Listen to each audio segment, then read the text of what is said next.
Hey, everybody. What's going on? It's your girl, Jessie May. This is another Sharp Tongue podcast, but you already know that because you heard the intro. From the new studio. Ooh, my bungalow. That's right. I'm still in my sweatpants because it's early and your girl is keeping it real. But I dressed up. Look, I dressed up for our next guest because it's such a peculiar, unique scenario. I actually met this girl at a show a couple weeks ago in Los Angeles at Ha Ha Cafe. And I was talking about strippers, and I asked if anyone had been a stripper. And like most shows, crickets, because for some reason people think that that's a shameful thing. I am a person who thinks it's amazing. And so she was like, hell yeah. And I was like, I need to talk to this individual. And then we followed each other on socials, and she's more than meets the eye. I mean, she's beautiful, but she's also a fashion stylist, and she just seems like a very interesting individual. So please welcome to the show, everybody, Johauna Deo. Did I say it right? Johauna, yeah. Johauna. Okay, I almost said it right. Johauna. That's so beautiful, that name. Thanks. Yeah, she was being really original with the spelling, so She is original. I mean, she's so original it confuses people. You're like, okay, there's no way that certain white people can say it without sounding racist. Yeah. Nobody, even in school, like my whole life, no one ever could say it right. So I actually had a nickname given to me by my sister when I was like 3, Joby, because she was obsessed with Obi-Wan Kenobi. So I was on the school rosters for like probably all of junior high and high school as Joby. Did friends call you that too? Did it stick? Yeah, my mother still calls me that. That's my cute. Like nieces and nephews call me Auntie Joby. That's adorable. I think that's a special thing. Where did you grow up? Seattle. Oh, wow. Mm-hmm. And what was your upbringing like as a kid? Like, did you have a quintessential like mom, dad, brothers, sisters household? Oh, no. My mom's a single mom of 2. Me and my sister have 2 different dads. And she was superwoman. I don't know. I really don't know. We're 8 years apart, me and my sister. And I really don't know how she did it. My sister was a pain in the ass. I was a pain in the ass, but not until like after I moved out. Is that your recollection? I would like to talk to your mom. I went through a phase in senior year, but like other than that, my like bad kid scenarios really happened after. But no, it was we moved around a lot. I don't think I stayed in the same school more than like a year, 2 years. Wow. Why was your mom in the military? No. I really don't know why we moved so much. And it wasn't even like moving a house within a city. It was like, we're moving to a whole new district. Yeah. I mean, maybe your mom committed murders and you didn't even know it.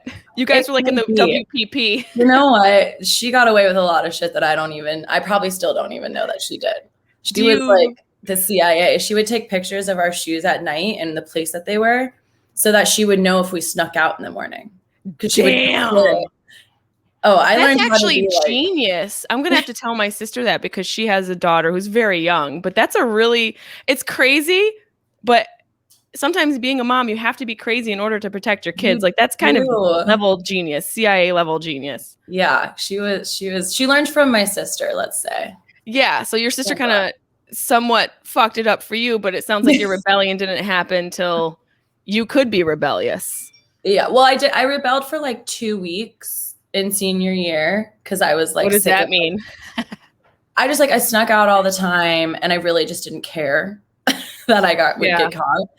And then it finally got to a point. She was like, this isn't you. So we had a conversation and I was like, I need some freedom. Like I wasn't allowed to go to parties. I wasn't allowed to do anything because my sister really did fuck it up for me. Yeah, your mom was like, oh, this is how one turns out? Well, let me just put the brakes on for the other one. Yeah. So, and then we came to an understanding. But my mom's like, she doesn't give a flying fuck. She will embarrass the shit out of you if she wants to. So like our understanding was if I were to go anywhere, I had to give her the address to where I was. That motherfucker showed up to make sure I was there. She showed up to parties, like walked in to parties.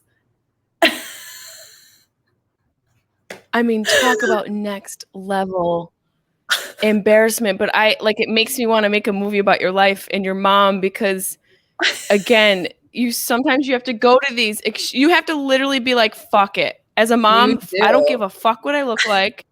I want my daughter to get that, because there's a bunch of teenage dick in there, and I don't want them near my precious baby's mouth or face, or any other hole in their body. Yep, any you know, you have to be extreme. Any hole. Stay away from all the holes. It's funny now because, I mean, now I'm 30, but like my mom and we've always had a really good relationship, but like now it's like, I mean, my mom just started dating after 2 decades, and I'm like talking to her about sex. But that's kind of special, because for me, how old is your mom? 65. She just turned 65. That gives me and every other woman, it should give them all the hope in the world, where girls are like, oh, I'm never going to do this. Never. Bitch, it's never. As long as you have a viable vagina and heart and soul, it's never over. Never over. She's 65 starting over. And so is she running into things like every girl runs into, like issues and questions like we all go through? Oh, I just had What is she like? What have the conversations been? Well, so with the first boyfriend, it was more like sex talk. It was very much sex talk. Like it was like, okay, well, here's they wanted to make playlists for when they would have sex. And I would like send songs to my mother. I was like, here's a list of songs. Just don't tell me which ones you put on the playlist, because I don't want to know. But wait. No, we need you. I need you to put this playlist on Spotify, because I need to listen to what you sent your mom. And I need my fans to listen to Johanna. I don't even have Spotify. I'm going to change your whole name. It's the Johanna Sex List. Yeah, it was. And then it was like having conversations, because like, I mean, if he ever sees this, he will kill me. But she wanted him to go down longer. Yeah, don't we all? And we were having conversations of how to tell him, or like talk to him, or like not tell, or just push his head, keep it down there. I mean, and these are conversations I would have with my mom. Like, you know, because you don't want to sound like a drill sergeant. Like, stay down there. Like, but you also want to communicate it. Yeah. And I mean, they did eventually, and they were great. But then now with this, they ended up breaking up. But but he didn't have enough of an appetite for your mom, which is crazy. Because if she looks anything like you, which I'm assuming monster. She does. My mother is white, and I don't look anything like her. Wow. Everybody always used to say that they would thought I was adopted. Because my sister, her dad is also white. So my sister's like 6'2", blonde, blue-eyed, white girl. So it's funny because I always try to find the similarities between me and my mother, and I didn't realize what it was until we started talking about her sex life. And you guys have very similar sexual endeavors. We do. What's the similar? What's the first thing you realized you and your mom had similar with sex, had in common, that you both like? She's gonna fucking kill me. When she told me she was a squirter. I'm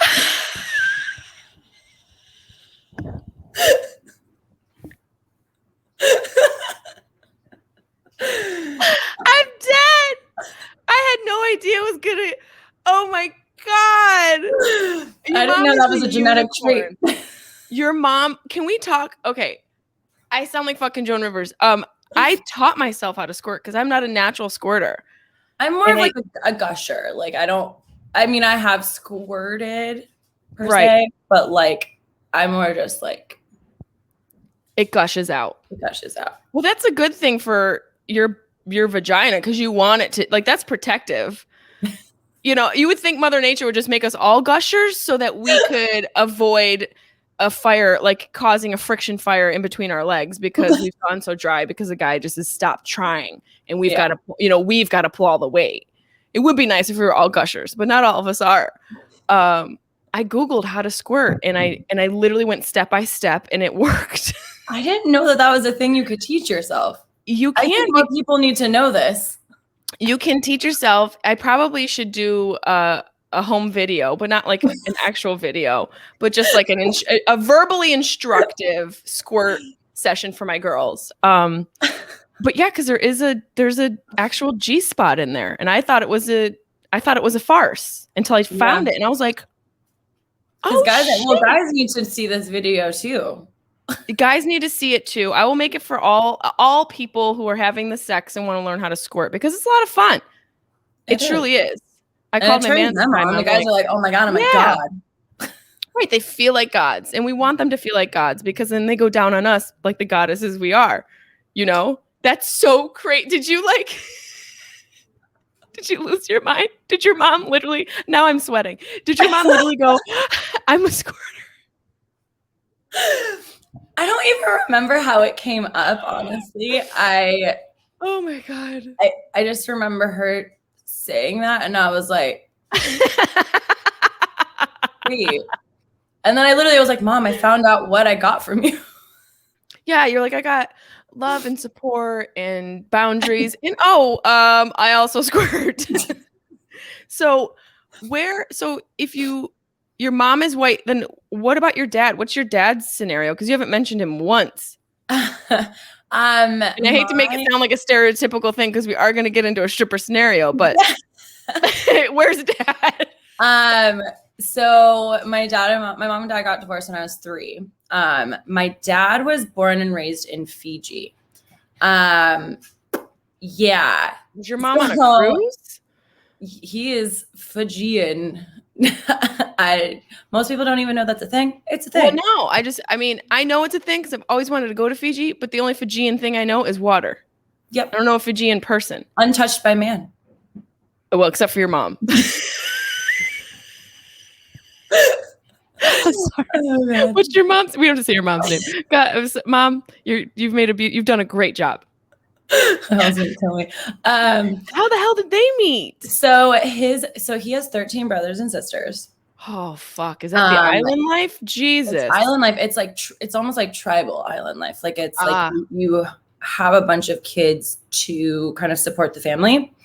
So it's a whole nother way of living. Like my dad would tell me he was in gangs in Fiji, but like that meant they like would go and spear fish. Yeah, and like rob coconuts from the tree and throw them at the creatures coming at them.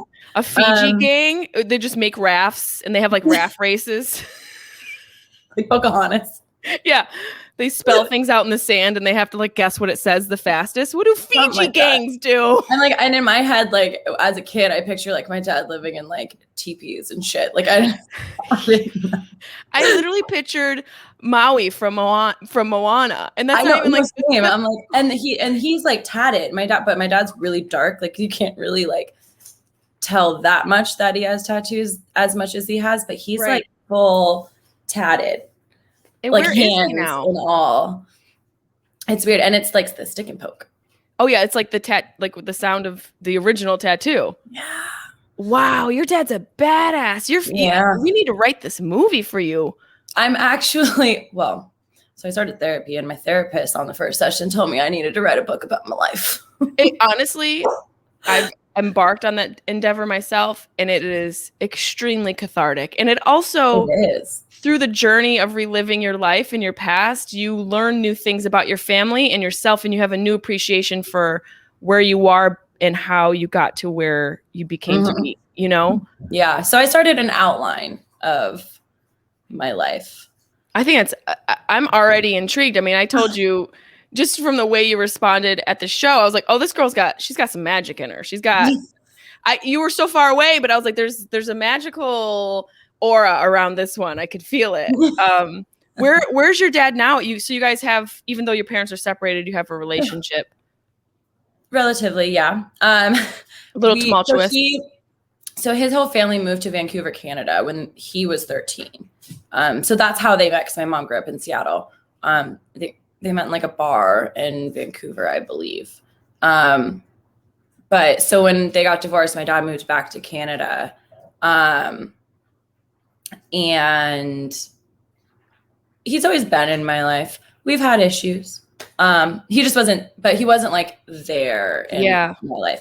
But then also for a long time, I mean, I grew up thinking about like the all-American, idea of family. And he didn't know what that really was. So it was an interesting dynamic, which got figured out for the most part about 6 years ago. Yeah. I mean, I come from a broken home too, to level out the playing field. Both my parents have since passed, but my mom and dad separated when I was 8 or 9. And then my mom moved the neighbor's dad in within the same calendar year. And after like 2 weeks, I was like, is Steve staying? Why? How long is Steve going to be here? And Steve is still in the house. My mom is died. Steve's still there. He stuck around. I think the reality is like our ideology of a traditional family, it's almost based off of folklore. Because when you look at how things have evolved for humans just in the past 100 years, it's completely different from how it was when everyone first settled and people were raising families together and it was a communal thing. All these revolutions changed the family structure, the sexual revolution and prohibition and just all these things that happened in history that literally changed the way we functioned as humans in society. The family sort of started to get jostled along there. And so here you and I are a product of that, a stand-up comedian and a fashion stylist now, but you were a stripper, which you were going to get into. Eventually we'll get there. You didn't have the last 2 minutes. Everyone's like, what the fuck? But I've always been intrigued by strippers and porn stars. And those groups kind of hang out together, like porn stars, strippers, and comedians. I feel like we all have similar stories and paths that get us to wherever we are in our life, like you and your dad having somewhat of a strained relationship and my mom moving in the neighbor's dad are not ideal. Yeah. They're not ideal. So the question I want to ask you, that is the question that I told you why I wanted to have you here, but I also want to talk about your life, is what got you into stripping and when, what was that whole scenario? It was kind of a whirlwind. It was, so my senior year, my mom we were never well off. So I had to work from the time that I was legally allowed to pay for anything I needed, like just even gas alone. Like, wow. She provided what I what I needed, what I wanted, right. I had to provide. So my senior year, I ended up at so in Seattle, I didn't realize it wasn't a thing like really anywhere else. I ended up at this, it's a lingerie coffee stand, like drive. Okay. Yes. Yeah. I was like, are they hiring? Cause that sounds nice. Yeah. And it was a huge thing back when I was in high school, and they still have those. Well, there's definitely some in Seattle. Yeah. I remember driving through, not through one, but through and seeing one, being like, was that girl in a bra? Honestly, best coffee. The tits are great too. We have this thing in Seattle, it's called white coffee. And I've never been able to find it anywhere else except for these little weird lingerie coffee stands. And it's literally like less bitter, but more caffeine. And it's a white coffee bean. Ooh. And it's so good. I have green coffee in my cabinet, and it's supposedly like, I wonder if that's a similar thing because it says less bitter. It says less bitter. I'm just gonna put on a bra and make coffee. I was working at this lingerie coffee stand through senior year, and which was a whole nother thing when everybody found out. But the boss was verbally abusive, and after a while, and this was so after graduation, I kept going, kept working there. And then I had already moved out. I moved out right after graduation. I was putting myself through college and living on my own. So one day my boss, like, I couldn't take it anymore, and I just like quit on the spot, which wasn't the best thinking. I think it's the best. Well, fuck him. Well, like, what would he say? Like, how was he verbally abusive? Honestly, I don't even remember. Oh God, that's so gross. I do remember, like, he would drive through the stand to like check on everything, but like it always felt not like he was checking on like the he was checking. Yeah. And he was just mean. I just remember him being mean, and I was just like, fuck no, this. I like come here. I work here 6 days a week for you because your other bitches don't know what the fuck they're doing. Right. So fuck you. I'm out. Yeah. So I quit on the spot, and then I was like, well, fuck, I need a job. And at the time, a friend of mine was waitressing at a strip club down the street, Deja Vu Lake City. And she was like, hey, like, just come waitress until you find another job. They'll hire you literally today. So I did, and they hired me. Literally, I started working the next day. Like, so I started waitressing, and I met all the girls.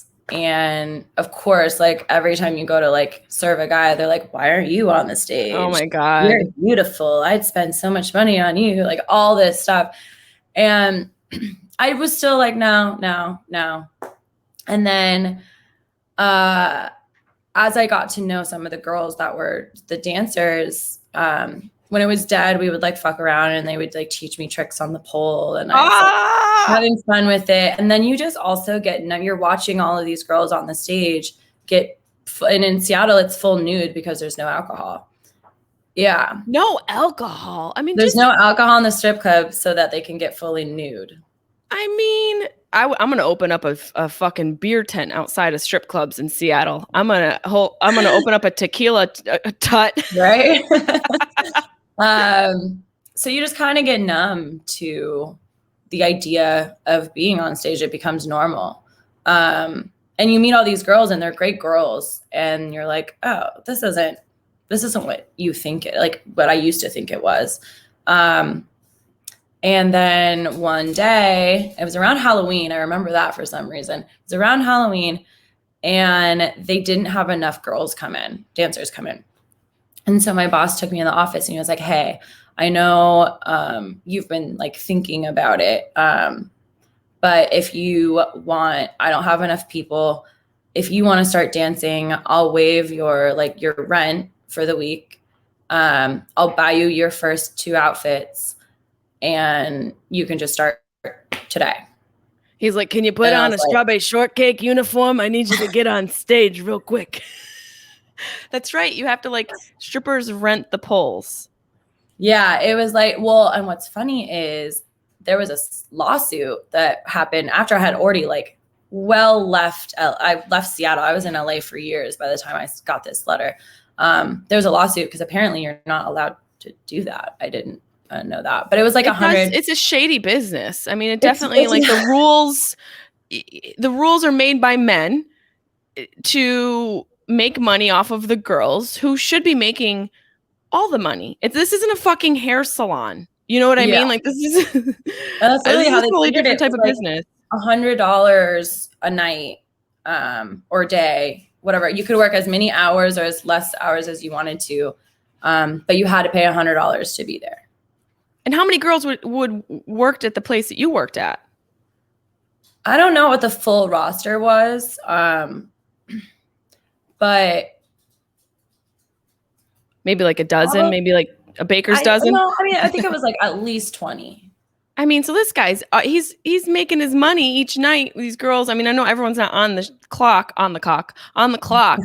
every night, but you know, it's such a shady, hard business for women to like get ahead. No pun intended. No pun intended. How long from when you started working till you actually got on stage and did your first night? About a month. And do you remember, like, were you so nervous that first night? Nervous. Oh my God. So what did you do to prepare? Like, how do strippers prepare? I drank a lot. We because we had lockers in like the dressing room or whatever. And it was funny because each girl like had their own vice. So like we pretty much had a whole bar back there between all the girls' lockers. And there was like a whole like smorgasbord of drugs to choose from. So it was like, oh, that sounds so fun. Honestly, that's why I say every girl should strip while they can. It was honestly, I loved it for like the first 3 months. I was having the time of my life. I felt powerful and confident, and I like loved the girls I worked with, most of them. And I didn't see it as degrading at all for a while. For a while. For a while. How long was your entire career? 5 months. So if you include the month of waitressing. Right. And so when you say for a while, what changed? It was actually like an outside experience that like I was getting treated really badly by a guy that I was seeing. And so in my head, I was like, fuck men, fuck men, fuck men suck.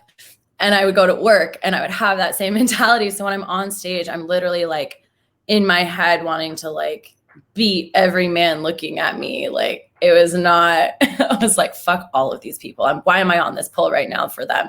They don't deserve me, blah, blah, blah. Like it was all this whole thing. And, but it was, I wouldn't take back that whole experience ever. No, I think, and that's, what I say, like, it's empowering. There's so many people. The best shape of my life too. Yes. Like people don't realize the physicality that goes along with good strippers and strippers that are actually, doing pole work and all the tricks. Like it takes so much muscle to hold up your own body weight. I don't even know if I could do it right now. I mean, girl, listen, I'm going to bring tequila to your place and we're just going to work on your suspension rod. You're a sturdy pole that's like bolted. Do you think, because I think this is a conversation that people, it's a polarizing ideology because, I'm somebody who's so open to it and I think it's amazing and empowering, but there are people who don't think that. They think the opposite. Do you think that you can be a stripper and be a feminist? I think so. I think so too. If you're stripping for the sole reason that you feel empowered by it, then you're not doing any harm to yourself or you're not putting a bad name on women. Exactly.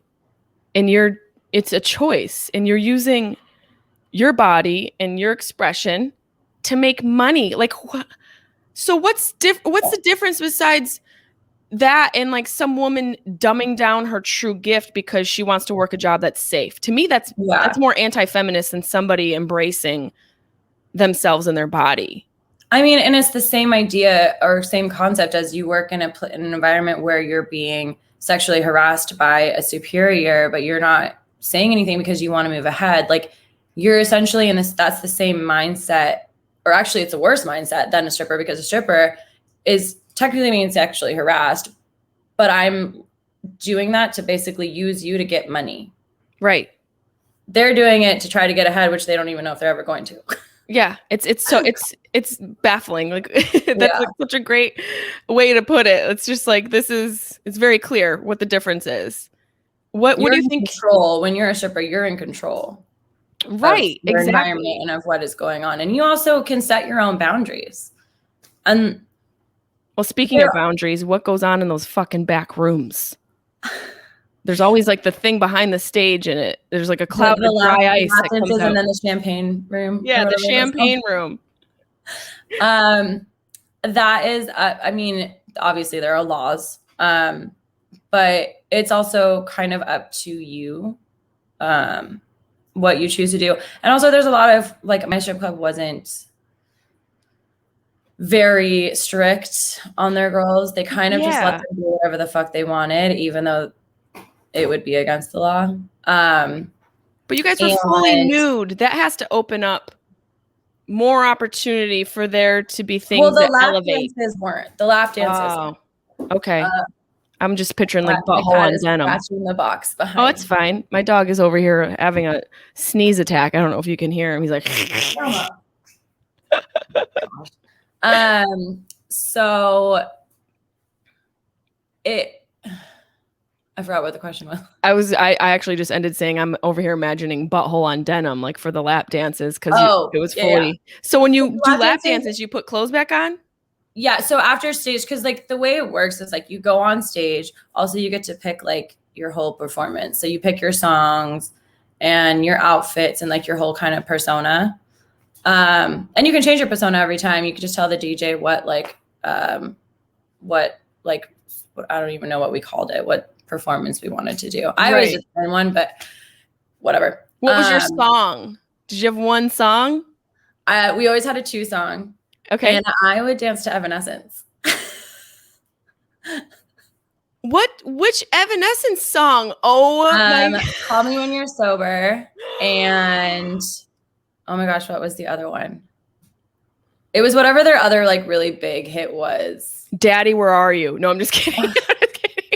But it was cool. I had like my whole thing was like this badass vibe. Yeah. I had like this Monster energy drink. When Monster, they had because you know how they're like a skull face or whatever. So I had this like t-shirt. So I cut it like really short. So like my under boob was out. And I would wear like these black like boy short whatevers and black stripper heels. And I just had this like badass vibe, and I would get up and it would be Evanescence. And we had this whole thing with the lights, there was strobe lights, and like, and whenever the beat would drop or she would start screaming or whatever, like it was this whole thing. It was great. Chills. It was really fun. I have like chills. It was really fun. So it's funny now because every time Evanescence come on, I'll like, I just do a drop split in Trader Joe's.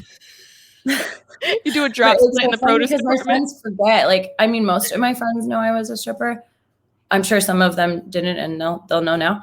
But I every time a song from Evanescence come on, I'm like, oh, I used to dance to this song. And then people are like, what? What do you mean you dance to this song? And I'm like, and then they'll be, oh yeah, I forgot you did that. You danced to Evanescence. It's so unique of a song to pick. Yeah. It was. Now when that song comes on, I'm literally going to be imagining you twerking in the air off of a pole. And this is the first time you and I have had like a full conversation. So you made Evanescence better? I guess. You know what? I think it was because everyone else was doing all of this like sexy melodic or whatever. And then there was this one girl that was like the hip hop queen, this little white girl. And I will never forget. She was like the best twerker I've ever seen to that point. And this little tiny white chick, she was amazing. Did she have a booty? And she would dance to like Get Naked Beezy and like all of these Bay Area underground shit. And I was like, who are you? We would have conversations. I'd be like, how are you so skinny? Because this girl was like a size 0. Oh God. And she was like, girl, I just have a lot. And I was like, she what? I have sex more. I'm not doing it right, apparently. What did she say she does? She has sex a lot. Oh. That's how she stays thin. I was like, I'm clearly not having sex correctly. Because I'm not losing weight. You need to make it more aerobic. Maybe she's twerking on dicks, and that's how she keeps. I mean, maybe. I was just so. Every time she went on stage, I was like, she was one of the girls that taught me how to strip. A little skinny white girl. Little skinny white girl. That and then this girl Mercedes. Well, that was her stripper name. I don't think I even know what her real name was. Did you have a stripper name? I'd even ask you that. You did at the show, Eva. That's right. It was Eva. I did ask you. Oh, that's right. That's a classy. You're a unique one. See, I knew it. You're a unique one. Evanescence and Eva. Come on. Yeah. Most girls are like, pour some sugar on me. My name is Chastity Belt. What do you think is like the biggest misconception about girls who strip? Who they are. What did you learn from the girls because you said you got to spend time with them? What did you learn about them? So there was so many different reasons and different kinds of people that were there. And like, there was this one lady who literally was a lady. She had been stripping for like 20 years. Damn. At the same place. Damn. Like, and that bitch pulled in money. She had so many regulars that literally there was a point when I was in school that I had to work day shift. Ooh. So like no one came in, or yeah, like cops and robbers. But literally all of her regulars come in on day shift. She only worked day shift. She worked for like 5 hours. All of her regulars would come in on her. She had regulars for every day of the week. Like this bitch was pulling in money. She's like J-Lo from and she's like Hustlers. 40 and she had kids. Oh my God. Like she had a whole fucking family. See, I can start now. It was crazy. And she was just that was just her job. She had a whole life outside of the club, and like it was just that was a normal job. Like she didn't act any different. She never did like prostitution. She danced, and that was it. And she was a mom. She probably danced when her kids were in school. Yeah. All the women out there who are listening, who are like, I don't know what to do with my life. How do I can't pay. Put your kid in daycare and go get them titties out on a pole. And get that dollar. There's nothing wrong with it. Yeah. And then Mercedes, who ended up being one of my closest friends at the club, it was the same thing. She had a fiance. She had a business as well. But then she stripped for extra money, and she actually she would work at ours, but then like once a month for a weekend, she would go to Atlanta and pull in 10 grand. Oh my God. The featuring, they do features. Mm-hmm. They go around. She would go around, and she made so much money. She actually I became really close with her. I got in a fight with my family on Thanksgiving one year, and I left in the middle of dinner, and she lived down the street. I actually went to her house. She cooked me a whole Thanksgiving dinner. Her and her fiance. First of all, I was just thinking how much we look alike with our fucking Guido gold chains, okay, and our black tank tops. Second of all, one Thanksgiving, I had a huge fight with my family, and I left as well. We are the same person. I've always dreamed of being a stripper. You were a stripper. So basically, I did it for you did it for me. I'm living vicariously through you. I like I said in the beginning of this podcast, and my fans who listen know I'm always intrigued by strippers. And I hosted the Exotic Dancers Award in Vegas last year, 2 years ago. And it's like, well, probably not last year. Last year was COVID. Oh, that's right. It's right. 2019. What year is it? I don't even know what year we're in right now. 2019. And these girls, this one bitch is like the best strippers from all over the country. Thousands of people show up for this event in Vegas. Have you heard of it? I think I did, because I think one of our girls competed in it when I was doing it. Would it have been? No, this probably wasn't 2019. It was probably a while ago. Yeah. This one chick came out dressed as the motherfucking Predator with his weapon, and did a dance to like Predator music, like the video game music and the movie music. And it was like all these strobe lights. She looked like it was like the Predator was on stage. And I'm like, what is going on? And then like, this isn't something that I think is like standard for strippers, but sometimes there is a shift in the dance. Like they'll come out and there's like a surprise or a reveal where the music changes and the dance changes. And so that happened. Obviously, I'm like, I don't know how this Predator thing's gonna get sexy. Then she like just does this like starfish pose, and her clothes fly off, and she has got the most incredible body I've ever seen in my life, and then proceeds to do moves that defy the laws of gravity and bodily. Oh, I'm sure. Some of these girls, one girl was a gymnast, and she would jump from one pole to the other. Oh my God, like a fucking fruit fly. Like it was the and I remember like a goddamn sugar glider. Yeah, and she wasn't like she didn't work like full time. So like I had never seen her before the first time I saw her. Well, obviously since the first time I saw her. But everybody had to tell me about it. Like, oh, she comes in every once in a while to perform, but she she travels around to put on this performance, and it's her training for the competitions. Oh, and wow. She used to be a gymnast. Wow. Yeah, and so she does all this crazy stuff on the pole, and I just remember watching. I was like, bitch, what the fuck are we're doing? What? Yeah, what are we You're doing? just gonna show us up like that. I'm not Watching going Bill up Burr. after that. Yeah, I'm like, why am I even doing comedy? When you watch somebody who's so good, you're like, I can't. What the fuck is that? How is he doing that? It's the same shit. Okay, this may be a stupid question. What? This may be a stupid question. There's this Italian site called Grazia, and they have all these great questions for strippers. That's where some of these questions are coming from. One question was, "What can you strip on your period?" Yes. How do you do it? I feel like it's such especially at your club where it was fully nude. You literally you do a tampon and you push that string up in there. Damn, you plug the hole like in a whole new way. The hole. Wow. Yeah. And like you've already said, it's not that difficult to hold down a relationship. It sounded like you had a tumultuous, second time I've used that word in this podcast, a tumultuous relationship with somebody who I'm assuming and hoping you kicked to the fucking curb. Oh yeah. Well, yeah. I had a lot of I can't even say that word. Tumultuous. Yeah. Relationships. Yeah. It sounds better coming out of your mouth than mine. I actually didn't even have like a real relationship until I was 20. So it was well after. Well, not well after, but a couple years after. Yeah. Strip life. What shocked you the most in your whole career, as a stripper? Like what was something that you'll never forget, or maybe something that you just were like, whoa? It was actually one dancer. Her name was Hope. Her stripper name was Hope. Isn't that cute? Yeah. The dudes. After like, I think it was after like a month, I finally got to like really talk to her.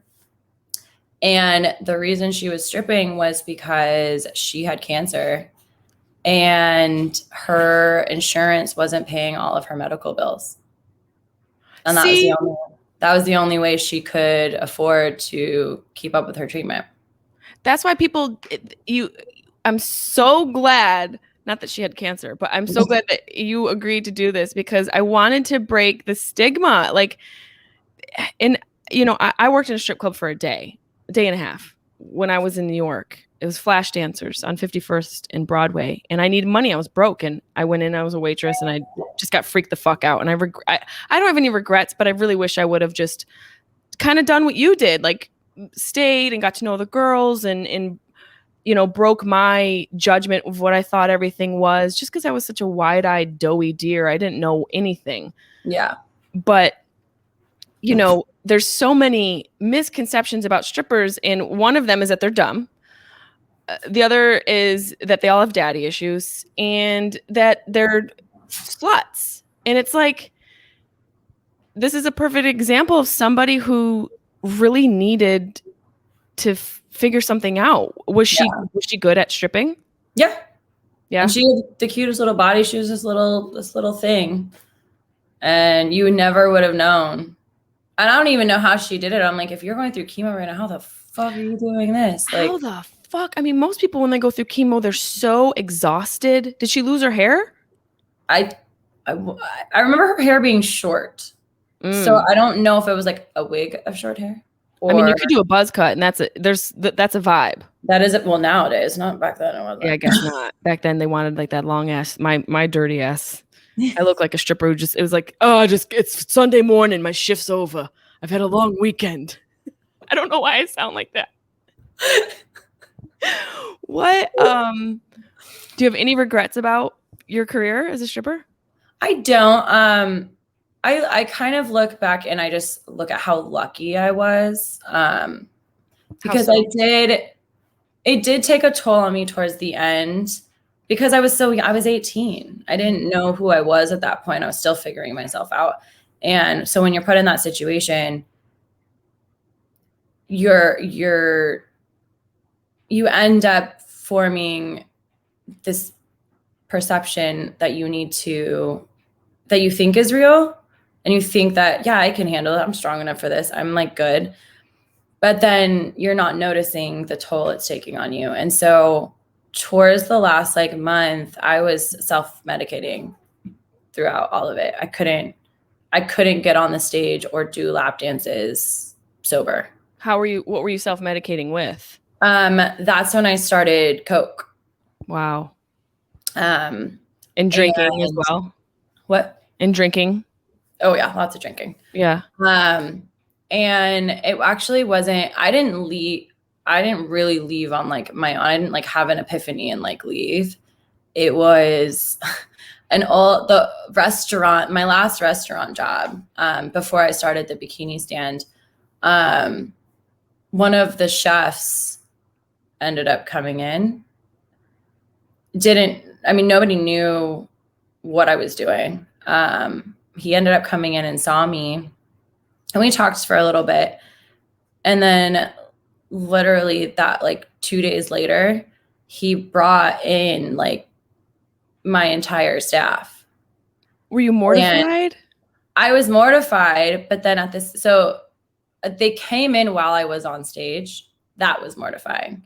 I would have been like, motherfuckers, get your money out. You better start tipping because I know you guys have cash on you. It was, and I was the young one. Like I was the youngest of that whole restaurant serving crew. So it was servers and bartenders that all came in that I used to hang out with when I worked there. Boys and girls? Boys and girls. Because it would have been creepy if it was just the dudes. I like that they came to support you. I know. No, and they came when the chef guy told him I was there, and they came to take me out. They had talked to our boss and got my job back, and came in and was like, look, this isn't for you.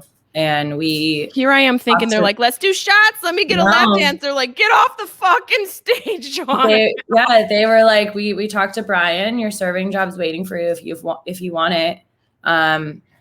We just think that you're better than this. And you left. And I left, and I went back to my restaurant job. So if you could talk to your younger self, what would you say to her before she started stripping, or even in any time in that era for you? I don't know.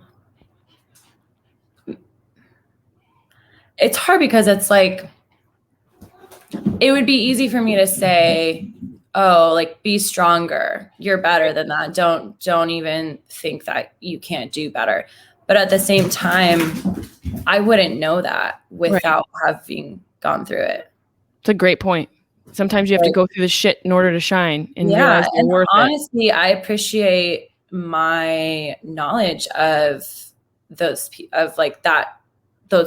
like the strippers and the porn stars, like, because now I am way more open-minded. I don't have that stigma anymore. I don't have that stereotype within me. So and now I can educate others. And like, even when my friends crack jokes about it, I'm like, well, no. Like, that's what you have to do with the same thing with like racism and ignorant people. You're like, funny, but here's what the real deal is. And like, I do wish that it didn't translate into drugs, and like, because I ended up having a problem for a year. But at the same time, again, like, if I wouldn't have had that problem, I wouldn't have met certain people that weren't necessarily good for my life, but they also taught me a lot about who I am. And they put me into situations where I learned how to handle situations, how I would have liked situations to be handled.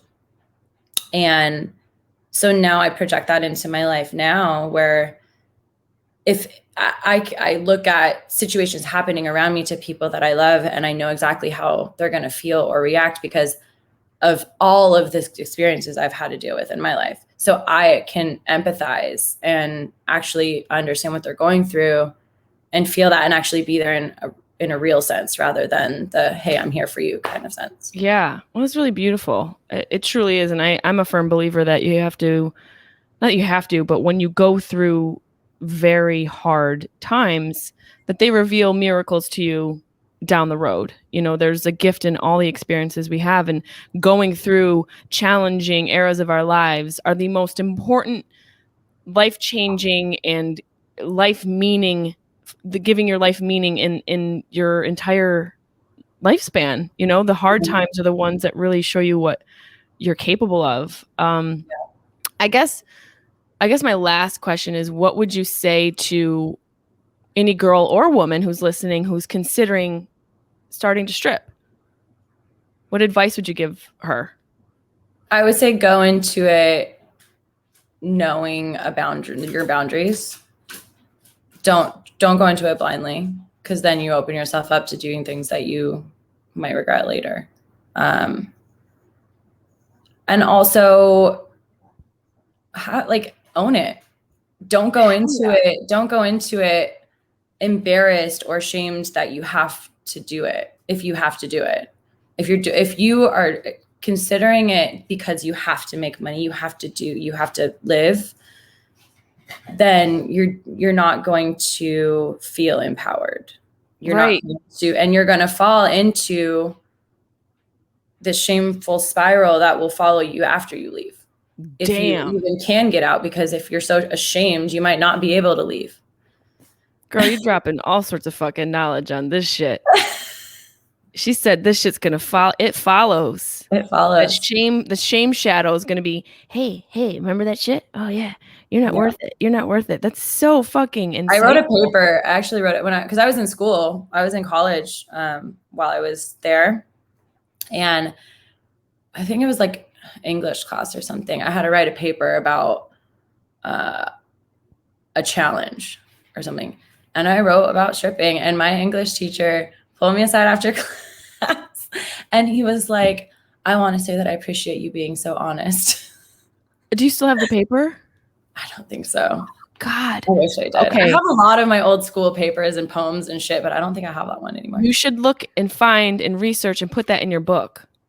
Yeah. That would I be haven't really even cool. like touched. I'm like, it's already so long just with like an outline. And I'm like, I know it's daunting, but that's just an idea. Like it'd be really cool that, to show what you were thinking, especially in a like collegiate fashion.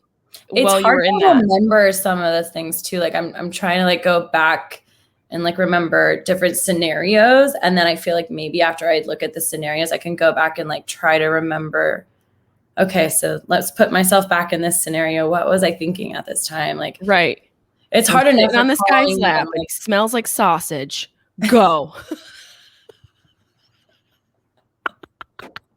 Oh my God, I truly love you. Can you please come out to all my shows when I'm in LA? Yeah, you have a lifetime. I was there because of Jonathan.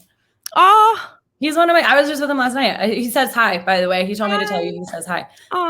Yeah, he's one of my best friends. Oh, that's amazing. You have a lifetime free ticket to any show I ever do. And if I ever host the ED Awards again, you'll have to come with me, and maybe we'll get you up on stage. Let's go to a strip club together. Like, my knees hurt, but let me try to get on this thing. With your walker.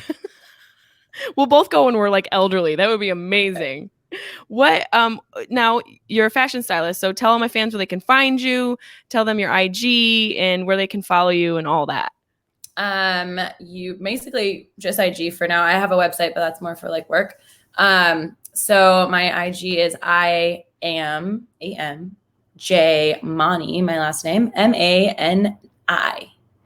You are a beam of light and you're so profound, and I appreciate you sharing your insight and being really candid about it. Cause like I said, we met at a show and I was like drawn to you. So I really do appreciate you sharing your time and your story. Yeah. I think it's fascinating. You caught me at a good time, because it's actually a time where I am coming to I want to share my story. That's and beautiful. I want to help. My goal is to become the role model I didn't have. Girl, you're like giving me chills and breaking my heart at the same time. And you will be. You are and you will be. And that's a really powerful thing. And you're doing something that is of service to other people. And that's so important in this world where so many people are drowning in their own thoughts and their own sorrow. So I fully support that endeavor for you. Any way I can help you, let me know. Whether if you start a podcast or if you start some sort of platform, actually. Well, you let me know, and any way I can help you, I am there for you. Awesome. But let's stay in touch. Let's be real friends. Yes, please. For real. But thank you. Anytime you're in LA, call me. I will. Except you kind of have to have my number. I think we just DM right now. I'll DM me your number, and we'll be like, I'm gonna start texting you things I want to learn on a poll, and then we're gonna exchange services. Let's go. Thank you so much. I appreciate Of course. you. Yeah, Bye. anytime. Bye.